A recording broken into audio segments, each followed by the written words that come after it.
Hey guys, and welcome back to some magical story time where we've passed 100 episodes. With this episode, number 101, and we start the Immortals series, my version of it, with the story Purebloods.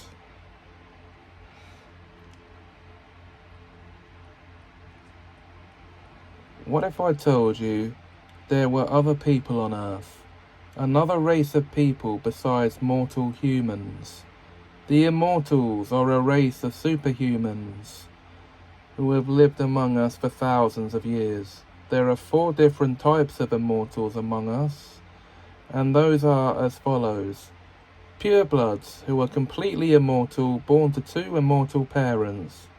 They age very slowly and do not heal rapidly from injuries, and are not immune to illness, and can only die if killed by another pureblood member of their race.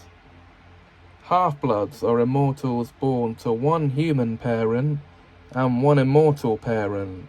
They age normally until they reach maturity, around 21 years of age, at which point they stop aging. They heal rapidly from injuries and are partially immune to disease, and can only die if they contract a disease known as the fuzz, which causes them to rapidly age and crumble into dust after going extremely fuzzy. Resbloods are immortals who become immortal after being resurrected from a violent death, at which point they stop aging, heal rapidly, and are immune to most illnesses. They can only die if they suffer the same violent death that triggered their immortality in the first place. And mortal bloods, who are immortals born to mortal parents. They age normally until they turn 25, at which point their aging halts. They heal normally from some injuries and rapidly from others, and are immune to some illnesses and not others, and cannot die unless they have suffered mortal wounds, such as being beheaded or stabbed in the heart, or are suffering from terminal illnesses. In this story, we focus on the pureblood immortals, as we meet our main character, Lance Turner, a pureblood who has been around for nearly 1,000 years. At this point,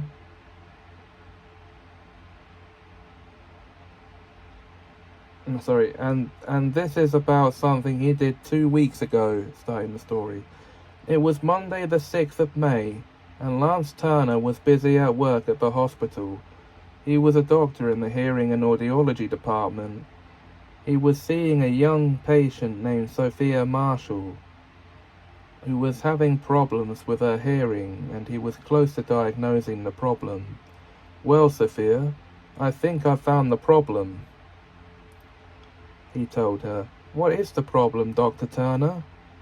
asked Sophia's mum, Helen, who had brought her in for the appointment. "Helen, I'm sorry to tell you, Sophia has a perforated eardrum. She will be needing an operation to correct it," he told them, and told them what the operation would entail, and offers them comfort over it. Should be offered, okay. After promising Sophia she was going to be fine, he showed them out and said goodbye. Even though he'd lived for 990 years, he had the appearance of a man in his mid-50s, grey hair with frizzles, blue eyes and a wispy beard.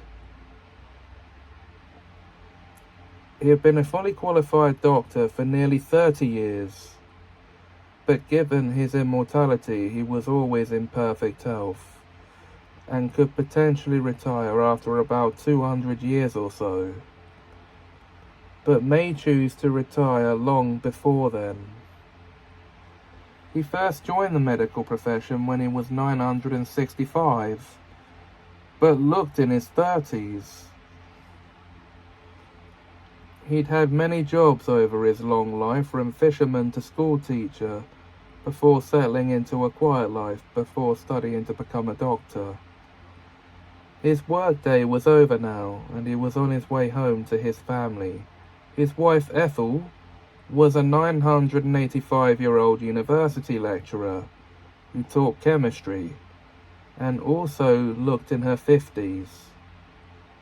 His daughter Minnie was a 750-year-old school teacher who taught history and looked in her 40s. His eldest son Cliff was a 730-year-old lawyer who took on high-profile cases and looked in his 20s. And his youngest son Jack was a 720-year-old mature student who was studying architecture and also looked in his 20s. He loved them all to pieces and couldn't wait to see them after a long day at work. Let's just stop here to determine when the Turners were all born, shall we? Turner family birth years. Lance, born 1034. Subtracting 990 years from his age. Ethel, born 1039. Her maiden name was Porter, but that would be subtracting 985 years from her age. Okay. Minnie, born 1274. Subtracting 750 years from her age. Cliff, born 1294. Subtracting 730 years from his age. And Jack, born 1304, subtracting 720 years from his age.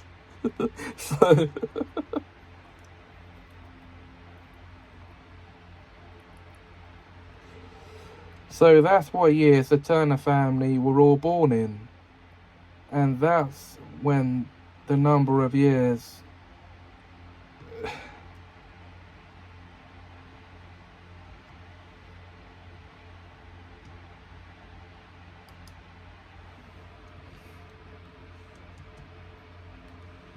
are taken off their current ages in 2024.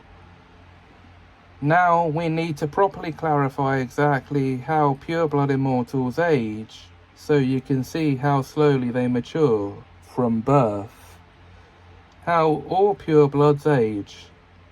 Baby, birth to age 95. They appear 0 to 2 years old at that point. Toddler, ages 96 to 220. They appear 2 to 4 years old. Child, ages 221 to 550. They appear between the ages of 5 and 12, around this period.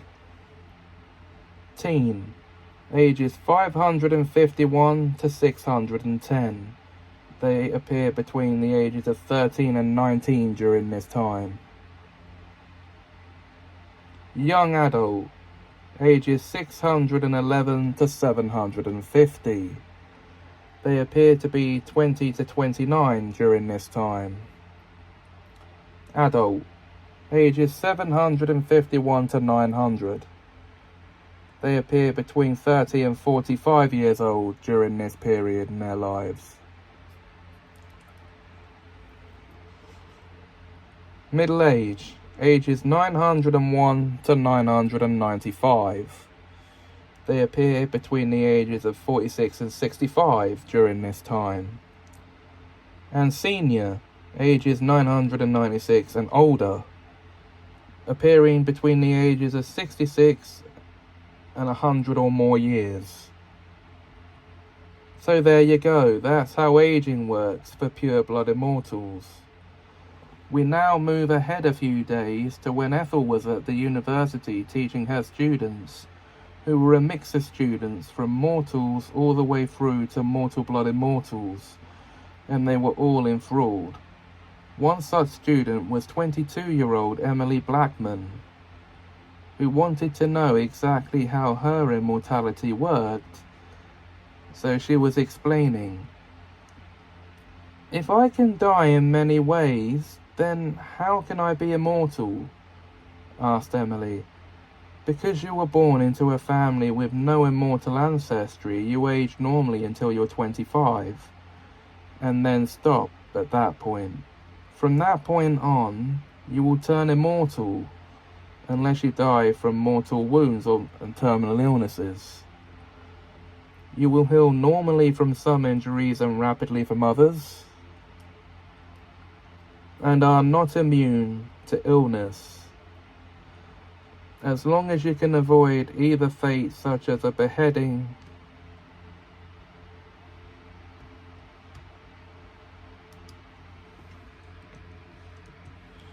being stabbed in the heart, or getting terminal illnesses, any terminal illnesses, you cannot die," Ethel told her. "What if I die before I turn 25? Asked Emily. "Then I'm afraid that'll be it for you. You'll be dead," Ethel told her sadly. "Thank you, Professor Turner," said Emily. Meanwhile, at the school, Minnie was teaching history to a class of Year 10 pupils. They were amazed to hear her talking like she had been around during the event she was teaching them about. "I was alive at the time, but wasn't there. I heard it later," was her reply if she hadn't been there to witness it. "And I saw this firsthand. I was there when it happened." If she had been there to witness it.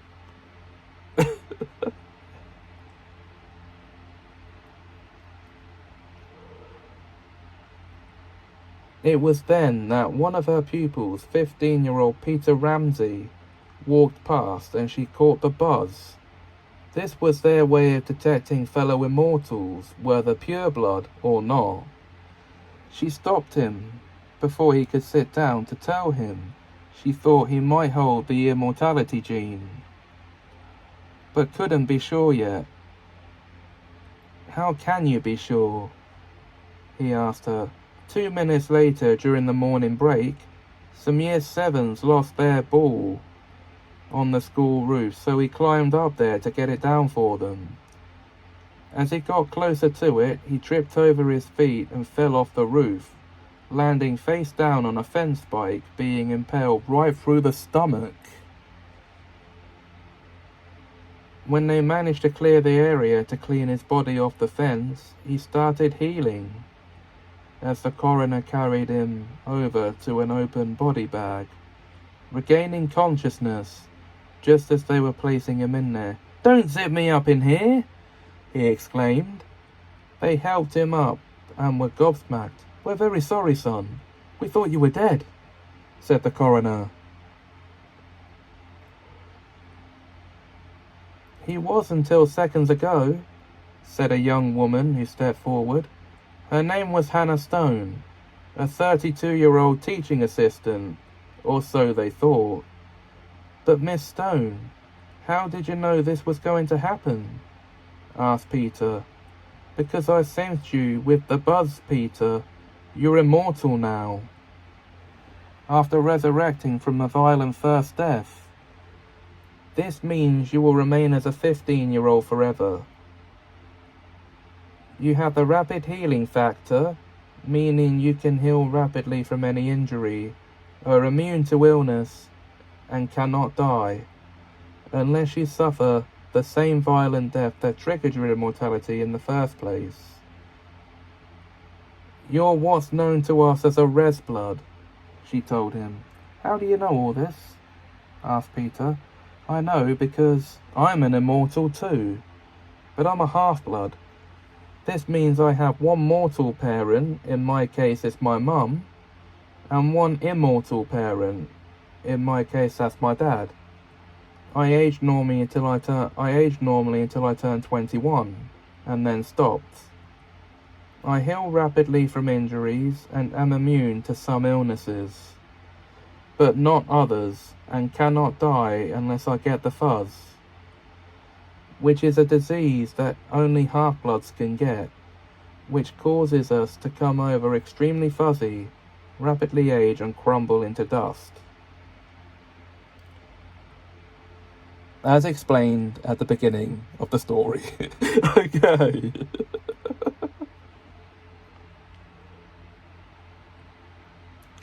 Exactly how old are you? He asked her. I'm 65. I grew up in the 1960s and 70s, she told him. Minnie then stepped in. I'm from a family of pureblood immortals. We age slowly, heal normally from injuries, and are not immune to illnesses and diseases.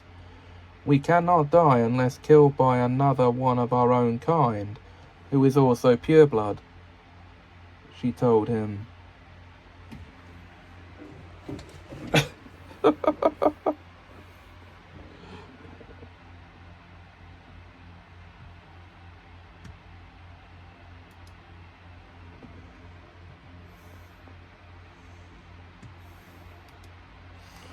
So, guys, that is it for this episode. I hope you enjoyed that. And if you did, please like, comment, share, and subscribe. And until next time, thanks for watching and have us a magical time.